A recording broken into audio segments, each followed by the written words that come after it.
ফু দিয়ে ইসলামী ছাত্র শিবিরকে উড়িয়ে দেওয়া যাবে না। রাজধানী থেকে শুরু করে প্রত্যন্ত অঞ্চল পর্যন্ত সর্বত্র শিবির ছড়িয়ে আছে। ইমানদার মুসলমানদের পরিজার ভিতরে শিবিরের জায়গা। আলহামদুলিল্লাহ বলে। ইসলামী ছাত্র শিবির বাংলাদেশে ছাত্র অঙ্গনে শিক্ষা প্রতিষ্ঠানে আল্লাহর এক নিয়ামত। আলহামদুলিল্লাহ বলে। এই নিয়ামতের কাছে, ইসলামের কাছে আসতে না পারে সেজন্য বলা হয় মৌলবাদ আর সন্ত্রাস। শিবিরের কাছে আসতে না পারে সেই জন্য বলা হয় এরা হাত কাটে আর রক কাটে। আমি বলি এই কথাটা হলো একটা চালাকি কথা। হাত কাটা গলা কাটা এইটা সহজ না পেটের মধ্যে ছুরি মারা বা গুলি করে মারা সহজ? কোনটা সহজ? তো হাত কাটা আর গলা কাটা গুলি বলে কেন?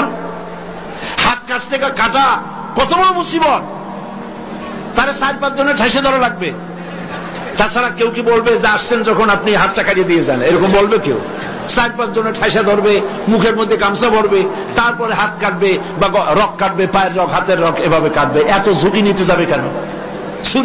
ছুরিটা দিয়ে হাতটা কাটবে, ওই ছুরিটা পেটের মধ্যে মুখের মধ্যে ঢুকাই দিলেই তো সারলো। এটা বলে কেন? এই সহজ কাজটা করে না, রক কাটে গলা কাটে কেন বলে? এই কথাটা বলে প্যানিক সৃষ্টি করতে চায়।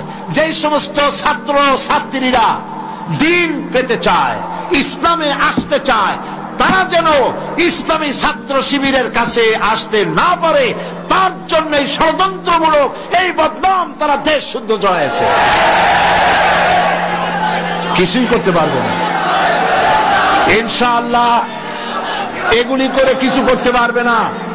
119 জন শিবিরের নেতা কর্মী শাহাদাতের নজরানা আল্লাহর দরবারে পেশ করেছে। আমি আপনাদেরকে বলবো, পরের মুখে ঝাল না খাইয়া নিজের একটু চেষ্টা করেন। ওরা যেখানে থাকে শিবিরের ছেলেবেলেরা, এরা মাঝে মধ্যে সব্বেদারি করে। যাইয়া দেখবেন ঘরের পাশে গিয়া জানলার ফাঁক দিয়ে তাকাই দেখেন ওরা কি করে।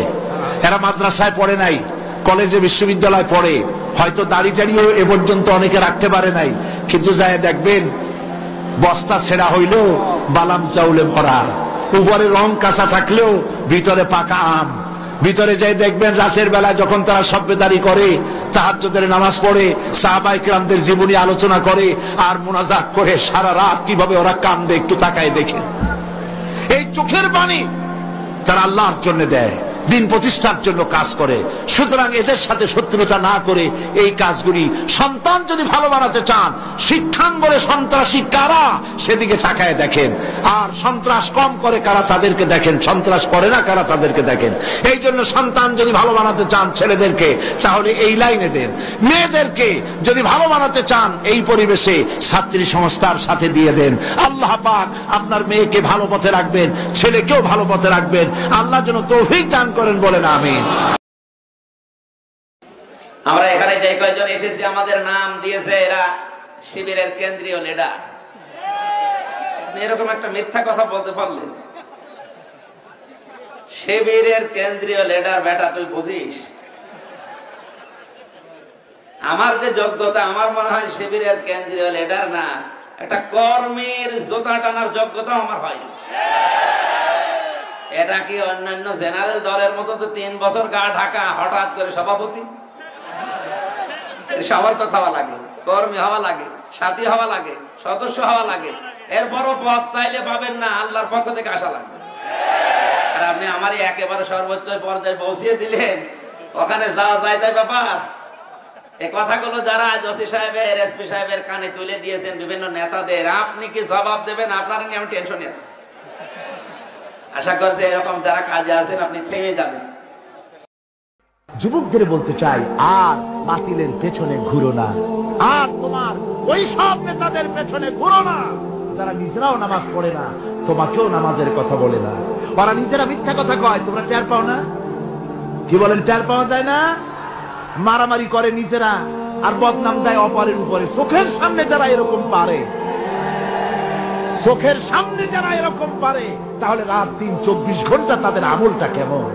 এদের পেছনে ঘুরে কোনো লাভ নাই। কোনো লাভ আছে? হ্যাঁ, একটা লাভ আছে। সেই লাভটা হচ্ছে টাকা কিছু সুদ থেকে পাবে, কিছু মদের টাকা, কিছু হোটেলের টাকা, কিছু পরের মেয়ে নিয়ে ঘোরার টাকা, কিছু ভ্রমণের টাকা, কিছু অস্ত্রপাতি, কিছু ত্রাস সৃষ্টি করা। আর ত্রাস সৃষ্টি করবা, কয়টা অস্ত্রের মালিক হইছ? যুবক, তরুণ, বিপদগামী তরুণদের বলবো, সরকার অননুমোদিত অস্ত্র যাদের কাছে আছে, শুনে রাখো, এই অস্ত্র কাউকে ক্ষমা করে না। এই অস্ত্র কাউকে ক্ষমা করে না। সাপ পোষার মতো, যে সাপ তুমি দুধ কলা দিয়ে পোষো, ওই সাপ তোমাকে আবার দংশন করবে। ওঝা মরে না মরে না, সাপ খেলা যারা দেখায় তারা মরে কিনা, ওই সাপেই তাকে কাটে। সুতরাং গভর্নমেন্ট অনুমোদিত অস্ত্র তোমার কাছে, পাইপ গান, রিভলভার, স্টেন গান, এলএমজি, আদমজি, কত রকমের অস্ত্রপাতি যুবকদের কাছে। ঘুম নাই, সারা রাত অস্ত্র থাকে কাছে, আর কি কি লাল পানি খাইয়া চোখ দুইটা থাকে এত বড় বড়, দেখলেও